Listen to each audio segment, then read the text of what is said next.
Hi, good morning. నేను మీ sunshine Ibrahim. Okay, అభ్యర్థులారా, notification విడుదలైంది. రోజులు గడిచిపోతున్నాయి. అవునంటారా కాదంటారా? ఓకే, రాష్ట్రంలో ఉన్న ఎస్ఏపిఈ మరియు పిఈటి అభ్యర్థులు గమనించుకోండి. రోజులు తరిగిపోతాయి, మన ప్రిపరేషన్ అయితే ముందుకు వెళ్ళదు. మనం నిరాసక్తిలో ఉండిపోతాం. అదేవిధంగా టైం మనకు సరిపోదు. ఈ ఫ్యాక్టర్స్ అన్నిటినీ అధిగమించాలంటే నేను చక్కగా 45 రోజుల్లో ప్రణాళిక అన్నాను. అందరూ ప్రణాళిక చెప్పేస్తారు సార్. ప్రణాళిక ప్రకారం ఫాలో అవ్వాలి. నా దగ్గర ప్రణాళిక నా దగ్గరే ఉంటుంది. ఏ రోజుకి ఆ రోజు నేను ప్లాన్ చేస్తాను. అభ్యర్థికి ఏం రాలేదు, అభ్యర్థిని ఏ విషయంలో మెరుగుపరచాలి, ఏ టాపిక్లో అభ్యర్థి వీక్గా ఉన్నాడు, పర్సనల్గా నేను కేర్ తీసుకుంటాను. నాకు 200 మంది వచ్చినా 300 మంది వచ్చినా నాకు మీరు ఉద్యోగం సాధించడమే నాకు కావాలి. ఓకేనండి, మీరే కావాలి నాకు. మిమ్మల్ని నేను మీతో ఉద్యోగం కొట్టించడమే నాకు కావాలి. నాకు వేరే పని ఏం లేదు. ఓకే, అభ్యర్థులారా గమనించండి. రాష్ట్రంలో ఉన్న అభ్యర్థులు ఎవరైనా నా యొక్క వీడియోస్ కొత్తగా చూసుకున్నట్లయితే సబ్స్క్రైబ్ చేసుకోండి, లైక్ చేయండి, షేర్ చేయండి. విలువైన సమాచారం అభ్యర్థులకు అందించండి. ఓకే, క్లాసులోకి వెళ్ళిపోదాం. 45 రోజుల్లో ఎలా చదవాలి? ఓకేనండి, 45 రోజుల్లో ఎలా చదవాలి? ఇది సాధ్యమవుతుందా? నువ్వు అనుకుంటే సాధ్యమవుతుంది. మనం ఏదైనా ఒక పనిని చెయ్యాలి అనుకుంటే ఖచ్చితంగా చేసేస్తామండి. లేదు రేపు చేద్దాం మాపు చేద్దాం అన్న వాయిదా వేసామనుకోండి, ఆ పని ఎటువంటి సందర్భంలోనూ ముందుకెళ్ళదు. ఓకే, మనం ప్రిపేర్ అయ్యేటప్పటికి 2 కోణాల్లో మనల్ని మనం సిద్ధం చేసుకోవాలి. ఒకటి మానసికంగా. ఓకేనండి, ఒకటి మానసికంగా మనల్ని మనం సిద్ధం చేసుకోవాలి. నువ్వు మెంటల్గా స్ట్రాంగ్గా ఉన్నప్పుడే, ఓకేనండి, మెంటల్గా స్ట్రాంగ్గా ఉన్నప్పుడే నువ్వు ఏదైనా సాధించగలవు. చూడండి, ఒక చంటి పిల్లకి లేదా తన బిడ్డకి ఏదైనా ఆపద వస్తుంది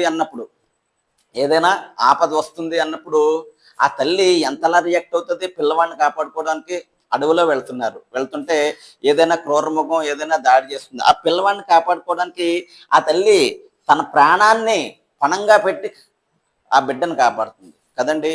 అదేవిధంగా నువ్వు అంత మెంటల్గా సిద్ధమై ఉండాలి. మీకు ఈ మెంటల్గా మానసికంగా అంటున్నప్పుడు ఒక చిన్న ఉదాహరణ చెప్తాను, గమనించుకోండి.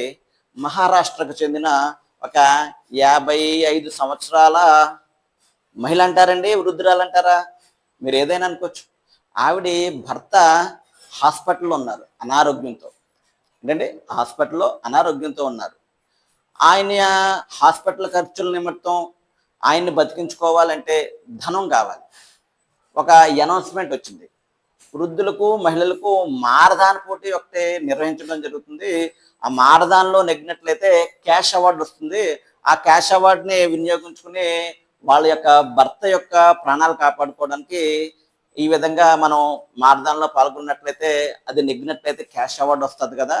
దాన్ని ఆసుపత్రి పాలైన భర్త హాస్పిటల్ ఖర్చులకి వినియోగించుకోవడానికి ఒక ఆవిడ సిద్ధమైంది. ఓకేనండి, ఆవిడ వయసు ఎంత? 55 సంవత్సరాలు. 55 సంవత్సరాల ఒక ముసలావిడి మారదాన్ని నెగ్గగలుగుతుందా? నెగ్గింది ఆవిడ. ఏంటంటే నెగ్గింది. కాకపోతే చూసుకోండి, గత 3 సంవత్సరాల క్రితం ఈ ఆర్టికల్ పేపర్లో రావడం జరిగింది. ఎందుకు ఆవిడ సాధించగలిగింది? ఆవిడ మైండ్లో ఉన్నది ఒకటే, నేను సాధిస్తాను, నా భర్తను నేను కాపాడుకుంటానని ఆవిడ మైండ్ సెట్లో ఉండిపోయింది. కాబట్టి నువ్వు అనుకుంటే ఖచ్చితంగా సాధిస్తావు. నువ్వు సాధించడానికి అనుకున్న ప్రణాళిక నా దగ్గర ఉంది, నేను ముందుకు నిన్ను తీసుకెళ్తాను. ఓకే, నెక్స్ట్ రెండో కాన్సెప్ట్లోకి వచ్చేద్దాం, ఆశావాద దృక్పథం. చూడండి, ఎంతమంది చదువుతూ ఉన్నా ప్రిపేర్ అవుతున్నా, ఈ రోజు నాకేం రావడం లేదురా, నాకు బుర్రకి ఎక్కడం లేదురా, ఈ నోటిఫికేషన్ 45 రోజులు అన్నాడు కదా, ఇంకా ఎదరికి వెళ్ళిపోతుందేమో. ఇప్పుడే కొన్ని రూమర్స్, కొన్ని ప్రభుత్వ విధానాలు వస్తున్నాయి. పర్సంటేజు ఎక్కువ పెట్టేసాడండి. కొన్ని జోన్లో పోస్టులు కనపడటం లేదు, కొన్ని జోన్లలో పీఈటీ పోస్టులు ఓపెన్కి ఎక్కువ వచ్చేసాయి. ఇవన్నీ ప్రభుత్వ విధానాలు, మనం దాన్ని ఏం ఆపలేము. నువ్వు చేయాల్సిన పని ఏంటి? నీ యొక్క కర్తవ్యం ఏంటి? నీ యొక్క ప్రిపరేషన్. నాలాంటి వాడు సరైన సమక్షంలో నువ్వు ప్రిపరేషన్ చేసినట్లయితే నువ్వు ఉద్యోగానికి అర్హుడవుతావు. ఓకే, ఆశావాద దృక్పథం ఉండాలి. నేను సాధిస్తాను, నేను సాధించగలను. ఈలోపు మీ ఫ్రెండ్ ఫోన్ చేసి, రే చాలా రోజులు అయిపోతుంది అంటే నోటిఫికేషను 45 రోజులు అవదంటారు. నువ్వు అటువంటి వాటికి కుంగిపోకూడదు.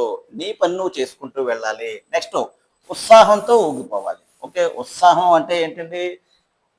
ఏ రూమ్ లో ప్రిపేర్ అవుతున్నప్పుడు సౌండ్స్ పెట్టుకుని డాన్స్ చేయడమా? ఇది కాదు. ఉత్సాహం అంటే ఇంతూజియాజం అంటాం. ఏమంటాం? ఇంతూజియాజం. ఇక్కడ కూడా నేను ఒక చిన్న కథ చెప్తాను మీకు. రాజుగారి రాజుగారు గుర్రాలని ఏనుగుల్ని మేపుతుంటారు కదండి. వారు రాజప్రసాదంలో ఉంటాయి కదా. ఒక ఏనుగు బురదలో కూరుకుపోయిందండి. బురదలో కూరుకుపోయి అది బయటికి రావటం లేదు. ఈ లోపేమో యుద్ధ నినాదం, యుద్ధ ఢంకా మోగించారు. యుద్ధ ఢంకా మోగించేటప్పటికి అది ఎన్నో యుద్ధాల్లో రాజుగారితో వెళ్ళి రాజుగారి సమక్షంలో యుద్ధంలో పాల్గొని ఎన్నో విజయాలు అందించిన మంచి ఏనుగు మాట అండి అది. అది దాన్ని బురదలో కూరుకుపోయింది. ఓ పక్క యుద్ధ నినాదం వచ్చేస్తుంది. అయినప్పటికీ అది ఎంతో ప్రయత్నంతో నేను యుద్ధంలో పాల్గొనాలన్న ఉత్సాహంతో మొత్తానికి ఆ బురద నుంచి బయటకు వచ్చిందండి. అంటే నీ యొక్క కమిట్మెంటు, నీ యొక్క ఉత్సాహం, నీ ఎంథూజియాజం ఏంటంటే నీ యొక్క ఎంథూజియాజం కూడా ఎలా ఉండాలి? నువ్వు మోటివేషన్, కాన్ఫిడెన్స్ దీంతో నేను సాధిస్తాను, నేను చేయగలను అని నువ్వు ముందుకెళ్ళిపోవాలి. నెక్స్ట్ ఆలోచన అంతా అదే కావాలి. ఆలోచన అంతా అదే కావాలి అంటే ఎగ్జామ్ ఎప్పుడు జరుగుద్దో ఏంటో, ఈ సిలబస్ అంతా నేను కంప్లీట్ చేయగలనా? ఎంత సిలబస్ ఉంది సార్ మనకి రమారమి? 16 టాపిక్లు ఉన్నాయి మొత్తం అన్ని చూసుకున్నట్లయితే. ఇంత కొండంత ఉంది. దీన్ని కరిగించేస్తాను మీ దగ్గర మీతో నేను మీతో రివిజన్ చేయిస్తాను, టెస్టులు రాయిస్తాను, క్లాసులు నెంబర్ ఆఫ్ టైమ్స్ మీకు చెప్పడం, టెస్టులు రాయడం, మంచి గ్రూప్లో పెట్టి మమ్మల్ని గ్రూప్ డిస్కషన్ చేయించడం జరుగుతుంది. ఆలోచన అంతా డిఎస్సి ఎగ్జామ్ మరియు నీ యొక్క ప్రిపరేషన్ మీద ఆధారపడి ఉండాలి. ఓకే సార్, ఈ యొక్క వీడియో కొంచెం లెంత్ అయినప్పటికీ ఇది చాలా మీకు ఉపయోగపడుతుంది. ఇది చాలా ఉపయోగపడుతుంది. నేను చెప్పే ప్రతి పాయింట్ కూడా ఎగ్జామినేషన్ పాయింట్ ఆఫ్ వ్యూలో ప్రతి అభ్యర్థి ఖచ్చితంగా జ్ఞాపకం పెట్టుకోవాల్సిందే. ప్రతి అభ్యర్థి కూడా ఈ రకమైనటువంటి ప్రాబ్లమ్స్ ఫేస్ చేస్తాడు. ఓకే, ఆలోచన అంతా ఇదే కావాలి. ఓకే, ఆలోచన అంతా ఇదే కావాలి. ఈ లోపు మీ ఫ్రెండ్స్ యొక్క పెళ్ళో, మీ చుట్టాల యొక్క పెళ్ళో, రే నువ్వు లేకపోతే ఎలారా, పెళ్లి జరగడం కష్టంరా అంటారు. ఇప్పుడు నీకు పెళ్లి జరగడం కావాలా, నీది ఊరు వెళ్ళడం కావాలా, లేకపోతే వేరే వేరే యాక్టివిటీలో పాల్గొనడం కావాలా, మనకి డిఎస్సిలో ఎగ్జామ్ పోస్ట్ క్రాక్ చేయడం కావాలా? కాబట్టి ఆలోచన అంతా ఇదే ఉండాలి. నువ్వు చదువుతున్నప్పటికీ అయ్యో అక్కడ ప్రోగ్రామ్ జరుగుతుందో లేదో ఇవన్నీ నీ మనసులో పెట్టుకోవద్దు. నీ ఆలోచన అంతా నాకు ఎగ్జామినేషన్లో మంచి మార్క్స్ రావాలి, నేను మంచి స్కోర్ చేయాలి, జాబ్ను సాధించుకోవాలి, జీవితంలో స్థిరపడాలి. ఓకేనండి, అంతా నువ్వే నడవాలి. ఓకే, అంతా నువ్వే నడవాలి అంటే ఇక్కడ ప్రిపరేషన్ చదువుకున్నప్పుడు నువ్వు ఒక ప్రాపర్ ప్లాన్ వేసుకుంటావు. ప్లాన్ వేసుకున్న తర్వాత దాన్ని ఆచరణ చేస్తావు. ఆచరణ చేసిన తర్వాత ఏదైనా నీకు డౌట్స్ వచ్చినట్లయితే నాలాంటి వాడికి ఎవరికైనా మీ ఫ్రెండ్స్ బాగా చదివే వాళ్ళని క్లారిఫై చేసుకుని ముందుకు వెళ్ళిపోవాలి. ఓకే, ఈ క్రమంలో ఏమే రకమైనటువంటి ఆటంకాలు వస్తాయండి రావా? మంచి ప్రిపరేషన్లో 2 రోజులు 3 రోజులు గట్టిగా చదివేసేటప్పటికి ఏమవుతుందంటే తలనొప్పి వచ్చేస్తుంది. గంట 2 గంటలు చదివే వాళ్ళు ఏం చేస్తారంటే 3 గంటలు 4 గంటల ఒక గంట ఆపుదాం, రిలాక్స్ అవుదాం అంటారు. ఈ రిలాక్స్ ఒక అరగంట రిలాక్స్ అయ్యేది ఎక్కడికి వెళ్ళిపోతుంది అనుకుంటున్నారు? గంటకి వెళ్ళిపోతుంది. బాగాలేదు, ఈ లోపు బుజ్జిమండ ఏముందండి, మన చేతిలో ఫోన్ ఉంది, దాన్ని ఏం చేస్తామంటే ఇలా తిప్పుతాం, 5 నిమిషాలు చూద్దారన్నది అరగంట అయిపోద్ది, అరగంటలలో గంట అయిపోద్ది. ఇది నీకు ప్రధాన ఆటంకం ఏంటంటే సెల్ ఫోన్. ఈ సెల్ ఫోన్ని నేను చూడొద్దని అంటలేదండి. దీనికి నియమిత సమయం పెట్టుకోండి. ఈ సెల్ ఫోన్కి నియమిత సమయం పెట్టుకోండి. నియమిత సమయాన్ని పెట్టుకుని మిగిలిన సమయం అంతా మీ ప్రిపరేషన్ మీద దృష్టి పెట్టండి. నెక్స్ట్ అపోహలు. ఈ టైంలో కొంతమంది అపోహలు తీసుకొస్తారండి. నోటిఫికేషన్ ఆగిపోతుంది, ఏదో జరుగుద్ది, కొత్తగా ప్రిపేర్ అయ్యే వాళ్ళకి అదే ఇప్పుడు డిఎడ్ బిఎడ్ 4th సెమిస్టర్ రాసి వాళ్ళు ఉన్నారు చూసారా, వాళ్ళకి కూడా అవకాశం ఇస్తారు. ఇవన్నీ బోల్డ్ అన్న అపోహలు రూమర్లు వస్తాయండి. వాటిని మీరు పట్టించుకోవద్దు. ఏంటంటే వాటిని మీరు అస్సలు ఎటువంటి పరిస్థితుల్లో పట్టించుకోవద్దు. మీ ధ్యాస అంతా ఏంటి? ఉద్యోగం సాధించాలి, ప్రిపేర్ అవ్వాలి, కాన్సెప్ట్ నేర్చుకోవాలి. ఓకే, కాన్సెప్ట్ నేర్చుకోవాలంటే నాలాంటి దగ్గరికి చక్కగా వచ్చినట్లయితే కాన్సెప్ట్ నేర్చుకుంటూనే విజయం సాధిస్తాం. కాన్సెప్ట్ నేర్చుకుంటూనే మీకు ఉద్యోగం వస్తుంది. అది ఎలా నేర్చుకోవాలి, ఎలా జ్ఞాపకం పెట్టుకోవాలని నేను చెప్తాను. ఓకే, ఇప్పుడు మనకి ఏమైపోయిందండి? మానసిక పరంగా అయిపోయింది. నెక్స్ట్ అభ్యాస పరంగా వెళ్ళాలి. అభ్యాస పరంగా ఏం చూడాలి? అభ్యాస పరంగా చూసుకున్నట్లయితే సిలబస్ విధానం ఎలాగుందో చూసుకోవచ్చు. సిలబస్ కాపీని పక్కన పెట్టుకుని సిలబస్ని 100 సార్లు చదివేయడం కాదండి. ఇచ్చిన సిలబస్ని అర్థవంతంగా చదువుకుంటూ ఒక షార్ట్ నోట్స్ రాసుకుంటూ దాంట్లో కీ పాయింట్స్ రాసుకుంటూ ముందుకు వెళ్ళినట్లయితే ఒక రివిజన్, 2 రివిజన్, 3 రివిజన్‌తో దాన్ని నీ మైండ్‌లో చక్కగా పెట్టుకుంటావు. నెక్స్టు సమయం, సర్దుబాటు, సాధన. ఈ 3 విషయాలు వచ్చేటప్పటికి చాలామంది డిగ్రీ కొట్టేస్తుంటారండి. నేను చెప్పాను ఆల్రెడీ సమయం 10 గంటలు కేటాయించాలా, 12 గంటలు కేటాయించాలా, 8 గంటలు కేటాయించాలా, 6 గంటలే కేటాయించాలా, లేదు సార్ నేను రాత్రి కూడా పడుకోను సార్, 24 అవర్స్ చదివేస్తాను సార్. 24 అవర్స్ చదివితే ఇక్కడ ఉండం. ఎక్కడ ఉంటామండి? హాస్పిటల్లో ఉంటాం. ఓకే, ఇది చూద్దాం. ఎన్ని గంటలు చదవాలి అంటే ఇక్కడ మనకి కొంతమంది ఏకసంతాగ్రహాలు ఉంటారండి. వాళ్ళకి ఒకటికి 2 సార్లు చదివితే మైండ్లో ఉండిపోతుంది. ఒకరికి 5 సార్లు చదివితే జ్ఞాపకం ఉంటుంది.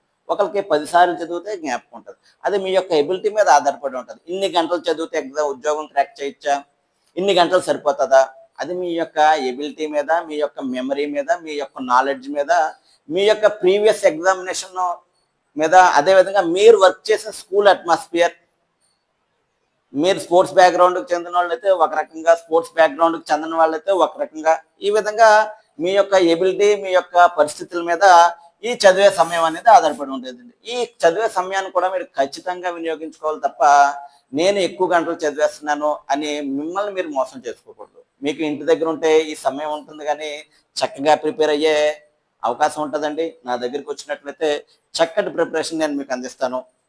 నెక్స్ట్ సర్దుబాటు. సర్దుబాటు అంటే ఏంటి? మనం నిన్నటిదాకా మొన్నటిదాకా ఏదైనా స్కూల్లో వర్క్ చేసుకుంటాం, ఏదైనా బిజినెస్లో ఉండి ఉంటారో, ఏదో పార్ట్ టైం జాబు, వేరే ఫీల్డ్లో ఉద్యోగం చేస్తుంటారు. హఠాత్తుగా వచ్చేసి ఈ 45 రోజుల్లో చదివేయాలంటే ఎలా ఉంటుందండి? ఒక చిన్న ఉదాహరణ చెప్తాను నేను. చక్కగా ప్రాక్టీస్, రెగ్యులర్గా ప్రాక్టీస్ ఉన్నవాడు ఒక నేషనల్ ప్లేయర్ అయినా, ఒక ఇంటర్నేషనల్ ప్లేయర్ అయినా ఒక 3-4 నెలలు తన యొక్క ప్రాక్టీస్ ఆపేసాడు అనుకోండి, లేదా సంవత్సరం పాటు తన యొక్క ప్రాక్టీస్ ఆపేసాడు అనుకోండి, రాగానే సంవత్సరం తర్వాత మళ్ళీ అదే పెర్ఫార్మెన్స్ ఇవ్వాలంటే ఇవ్వగలరా? ఇవ్వలేరు. ఎందుకు ఇవ్వలేరు? బాడీ అడ్జస్ట్ చేసుకోవాలి. అదేవిధంగా మీ యొక్క మైండ్, మీ యొక్క యాటిట్యూడ్, మీ యొక్క బాడీ, ఎందుకంటే మీరు ఏదో రెగ్యులర్ వర్క్ చేసుకునే వాళ్ళు ఒకేసారి వచ్చి 10 నుంచి 12 గంటలు అలాగా చైర్ మీద కానీ కింద కూర్చుని కానీ ఒక చోట కాన్సన్ట్రేట్గా చదవాలంటే ఎంత అడ్జస్ట్మెంట్ కావాలి? ఆ అడ్జస్ట్మెంట్కి అలవాటు పడాలంటే ఖచ్చితంగా మీకు 5-6 రోజులు పడుతుంది. 5-6 రోజులు పడ్డా తర్వాత మీరు ఒక ట్రాక్లోకి వెళ్ళడం జరుగుతుంది. ఓకే, ఈ రెండు మనం చక్కగా చేసుకున్నాం. సమయం ఉంది మన దగ్గర, సర్దుబాటు ఉంది. మరి సాధన, ప్రాక్టీస్ ఎలా చేయాలి? చదివేస్తే సరిపోద్దా? టెస్ట్ రాస్తే సరిపోద్దా? మీకు డౌట్లు ఏమీ రావటం లేదా? కోచింగ్ వెళ్ళినప్పటికీ డౌట్లు వస్తున్నాయి కదా, మరి డౌట్లు ఎవరైనా మీకు రివీల్ చేశారా? నా దగ్గర ఉన్నట్లయితే నా సెషన్లో ఎలా ఉంటుందంటే క్లాసు, టెస్టు, ఆ టెస్ట్ని బోర్డు మీద ఎక్స్ప్లెయిన్ చేసి మళ్ళీ మీకు ఏ బిట్ తప్పు చేశారు, ఏంటి, ఎందుకు వచ్చిందని నేను దాన్ని ఆ రోజుకి ఆ టాపిక్ని మొత్తం మీ మైండ్లోకి వచ్చేలా చేస్తాను. ఇది మీ ఇంటి దగ్గర సాధ్యమవుతుందా? సాధ్యం అవదు. అదేవిధంగా ఈ సమయంతో పాటు దీన్ని నిరంతరం 10 నుంచి 12 గంటల పాటు నిరంతరం ఇలా 45 రోజులు మనం సాధన చేసినట్లయితే 45 రోజులు సాధన చేసినట్లయితే ఏంటంటే ఈ ప్రాపర్గా ఈ 45 రోజుల్లో మనకున్న టాపిక్స్ అన్నీ ఒక ఆర్డర్ ప్రకారం పెట్టుకుని చదవాలి. నెక్స్ట్ నేను ఇచ్చే వీడియోలో ఏ టాపిక్స్ ఎలా చదవాలి అనేది నేను మీకు ఇవ్వడం జరుగుతుందండి. ఒకటే సార్, నా ఆలోచన అంతా ప్రతి అభ్యర్థి విజయం సాధించాలి.